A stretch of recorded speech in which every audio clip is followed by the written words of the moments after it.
Well, I read this book back in 2009, and it had a huge impact on me. And from I think I'm a Ken student, and really appreciate for that. And this is the Chinese version of this book, and I really appreciate for that. So we are all ordinary people. So the first principle for ordinary people to survive is to identify what's the next trend and how to ride the next trend. So today I want to talk about what's the next trend. In case you see this video in next 20 years, this year is 2015. So the whole story starts from my grandfather. So my grandfather was born and lived in the north part of China. It's a small village. And if you trace the history of my whole family, the previous 5 generations, it's all teachers. So my grandfather is a teacher. So in a sunny day of 1950s, and when my grandfather was taught the class in the classroom, the door was suddenly open, and the guy come to the classroom and asked my grandfather to write a letter to against Chairman Mao. Okay, back in 2050, the Chairman Mao is like a political idol. 1950, thanks. The Chairman Mao is the political idol. If you dare to put any doubt on his leadership, you put your life in danger. So no doubt, my grandfather just said no, I deny it. No, I'm not gonna do it. And this guy just left. And 10 minutes later, and this guy just come back with a huge stick in his hand, and he used this huge stick to hit my grandfather's back and broke his liver. So in that sunny day, that sunny afternoon of late 1950s, my grandfather died. This is a sad story. This is a sad story, but now, forgot about it. Let's try to focus on the big picture. Let's try to focus on the big picture. Focus on big trend. What's happening in the 1950s? What's happening all over the world? What's happening in China and what's happening in the Western countries? So in China, as I said, I mean everybody is talking about politics. I mean everybody talking politics and focus on what the politic leaders talk instead of what they do, and we don't have any free market. And we have all kinds of regulations, what you can say and what you cannot say. And my grandfather, he get around $50 salary per year teaching. So think about it. Okay, big picture. What's happening outside of China? What's happening outside of China? Take United States for example. Okay, we're in the United States.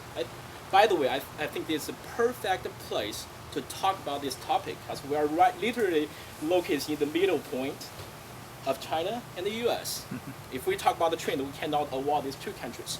So, what's happened? What's happened in the United States back in 2000? In the 1950s or 1960s? We have rock and roll. We have Stockwood the music festival. We have, for example, the Jackie Robinson joined the Brooklyn Dodge, and we have Martin Luther King. We have they have a free market. They allowed more people. They encourage more people with whatever color of their screen go to the market, try to take risk and get reward. That's the big picture. That's the big picture back then. And how much a public school teacher earned back in 1950s? Okay, $2,715. That's much more than what my grandfather earned. So forget about the sad story. Let's talk about the big picture. I think my granddad chose the wrong trend. He's on the wrong side of the coin. He chose the wrong. I mean, there's thousands, millions of the people just like my grandfather, and they choose the wrong trend. And then the story continued to the generation of my dad. So my dad is a poor boy. It has a horrible start of his life. After my grandfather was dead, I mean, he was 7 years old, and he had a 4 years old sister. So these two poor kids in that poor village, they survive. They literally eat the bark of the tree to survive. Now, very fortunately, very luckily, my dad was the first bunch of people go to university after the 10 years Cultural Revolution. And before he graduated, the Chinese government opened the door. Okay, open the door. Finally, trade with us, buy and sell, do international trading with us. So very fortunately, my dad's major is English.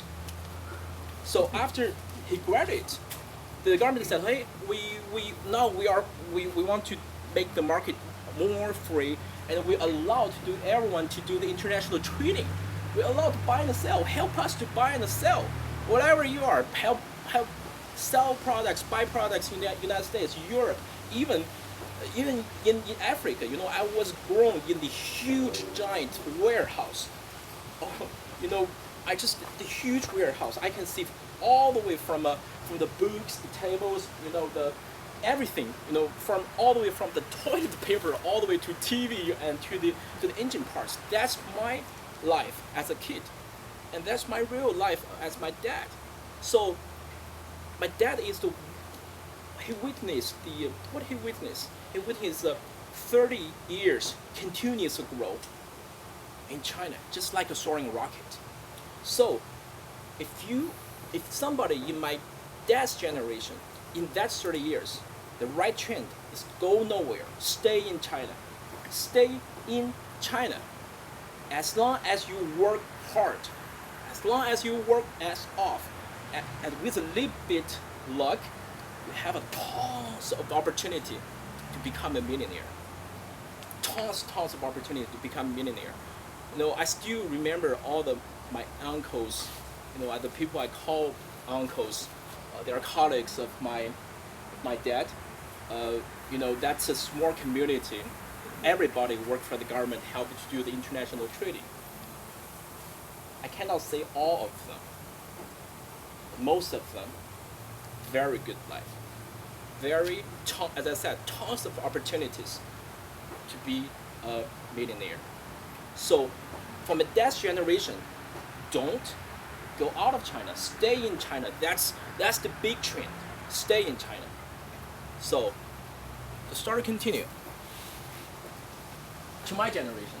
Okay, I was born in 1983. So my generation, what I have been taught when growing up, the whole society, the textbook, the teachers, my parents tell me go to the United States. I mean, when I go to college, I mean, we take the GRE, we take the GMAT, we take lots of the test, and only the target, the destination, is go to the United States. Why is that? Because it tells me that the United States is the land of free, and they have the best currency, and they have the less regulations, and they have the best money, and they have the best market to start your business. That's where you should go. So I come to the United States in 2005, 10 years ago, and I get my computer science PhD in 2010. And after that, I mean, in 2009, I was, I think I'm a little bit too sad in that, just too many things not happening in that year, and I start to research whether what I have been taught is the right thing. So I start to read the history, and the whole history tell us all the way down from the Rome Ming Dynasty, or French Bourbon, the Russia, all the way down to the United States. Every moment has its own superpower, but the history tell us whenever there's a moment in the history, this superpower has the unstable monetary system, has the money is devaluating, and has the overregulation, and it has tons of the bills, acts, laws. That's the sign to show this country past U-turn point.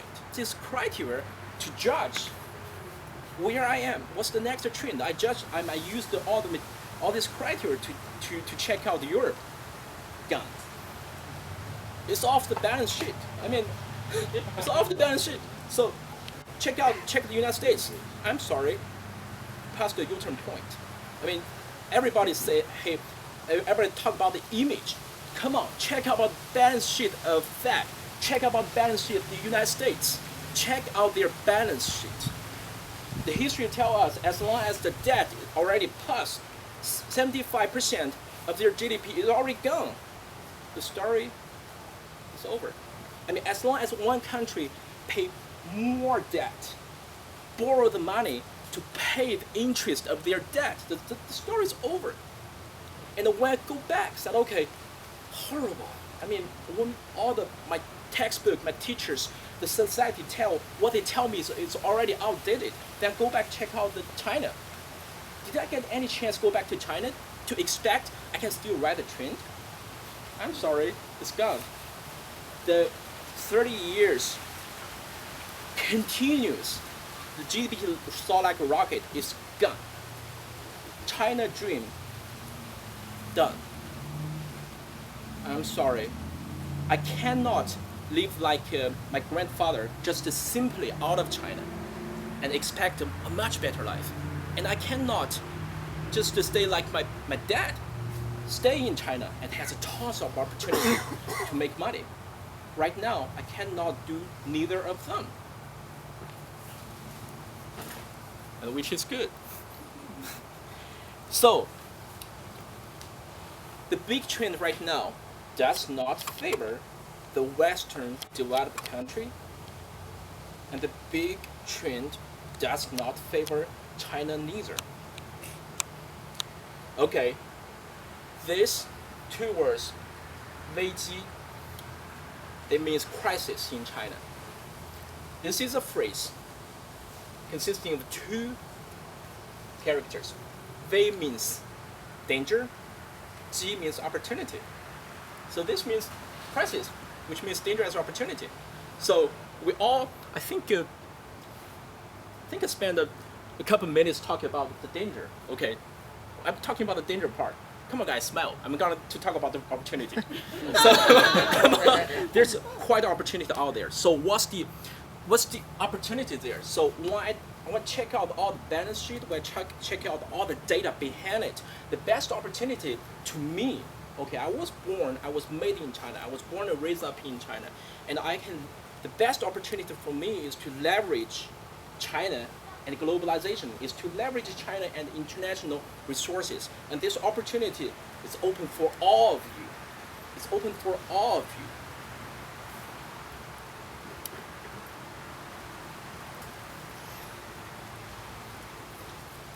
Now, I want to give examples.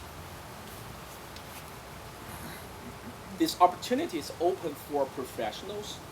This opportunity is open for young entrepreneurs. And this opportunity is open for well-established people.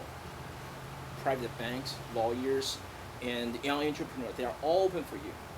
The first advice I'm going to give it to you is the professionals. The whole Chinese society right now is in the process of the westernization.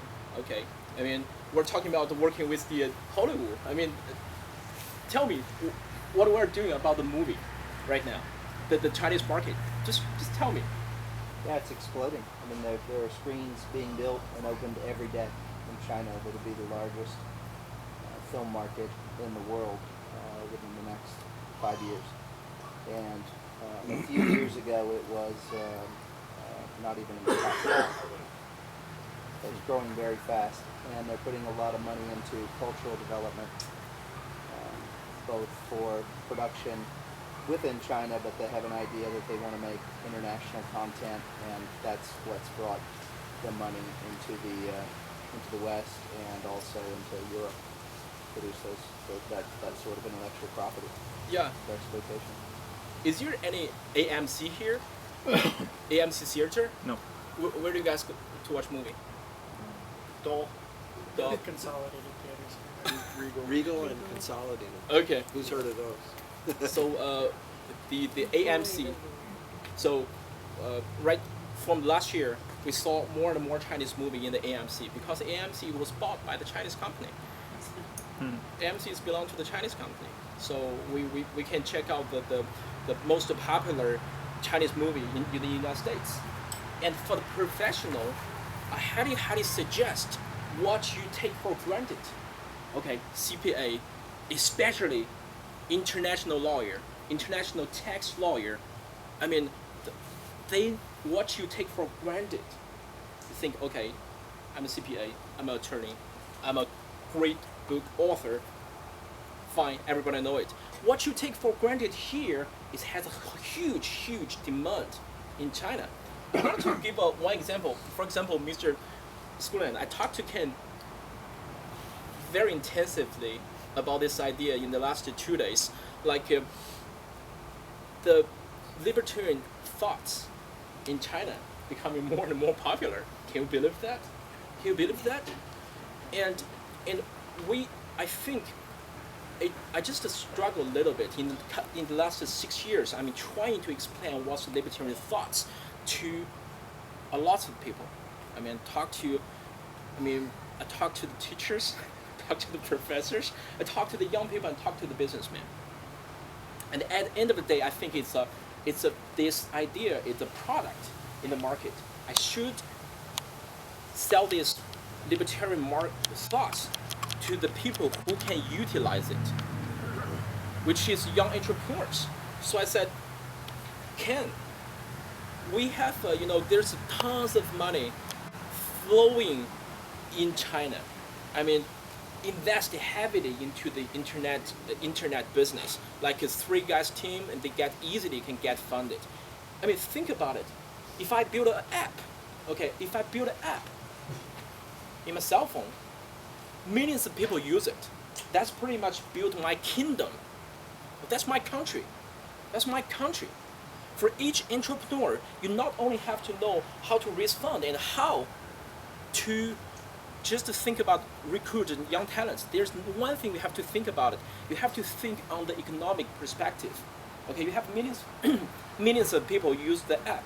How to set up the rules and how to make more people give freedom, encourage people coming to use your app, and how to tax them, how to get profit out of them. The young entrepreneurs need this perspective. They need the mental weapon, and this is all people need. So again, for all the professionals, especially the attorneys, the CPAs, the people who work in the financial industry, think about what your skills can be utilized in China. Try to leverage the China and international resources. What you got here can be very high demand in China. We have encountered that many times, over and over again. So that's advice for the professionals, and this is my best passion. The young entrepreneurs. I'm just have my own passion to it. I just refuse to put my money, invest into the bond market, stock market, which is heavily, manipulated, controlled by the bankers and by the private fund. I just don't trust it. One of my big chunk of my investment is in the private, the private company. It's all these young entrepreneurs. So if you are a young entrepreneur, trust me, put your 10 minutes of your time each day to check out which company is funded in China, and try to see, whether they need international resources. For example, I'll give you one example. Right now it's the holiday. Today is a holiday in China. Go to the resort, check out how many Chinese people there, and there is got 1.2 million people coming out of China to buy things each year, and they spend billions of dollars. There's a huge business, and there's a couple of tourist company go public, and if you can find like all the best travelers in the Western world. You come from Denmark. I mean, think about it. I mean, there's a lot of people go to Europe. I mean, Chinese people go where? Go tourist to tourist. Tourist to tourist. I mean, 1 million people go there, and 1 million people only go that small circles. I mean, think about it. If you can, there's millions of the best tourists all over the world. They're from Denmark, they're from the United States, and they can identify the best place to travel. If you can buy their content and just hire whatever people, the college people, translate that content into Chinese, I guarantee that is huge value. I mean, all these public companies looking for that content, they will buy it. You leverage China, you leverage China's capital, you leverage their demand and international resources. Okay, this is one example. Think about it. Spend 10 minutes on that to check who gets the money. Do they need any international strategic resources? Can I provide it? The last thing is my business. So I appreciate for all the crisis and all the shake it down, up and down.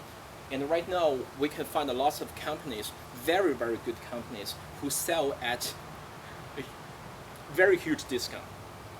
I mean, very huge discount. I mean, they can, right now, for example, all the public company in China, they really, the domestic market is already mature. There's no, there's not too much gap or opening space. And outside of it, I mean, they have difficulty, the foreign company have difficulty to raise money, and the economy is cooling down. So we can, because of this shake and down, up and down, all this crisis, a bunch of huge, really, really amazing companies is on sale at huge discount. So we're leveraging China and the international resources to do, merger and acquisitions, to fund, we have our own fund to buy things and to put the things together and try to make a new trend, try to make a new selling point. And this is a great opportunity for my business. So I guess I pretty much spur out my hormone and emotion to all of you. I want to recap what I want to say. I think we need to stop use the word crisis. I think we need to stop use this word. All about crisis is you misunderstand the current situation and you miss the next trend. Whenever you have a good understanding of what's happening right now and you know what's the next trend, that's luck. So I expect very juicy questions from you, and I'm very open for that. And can you shut down, please?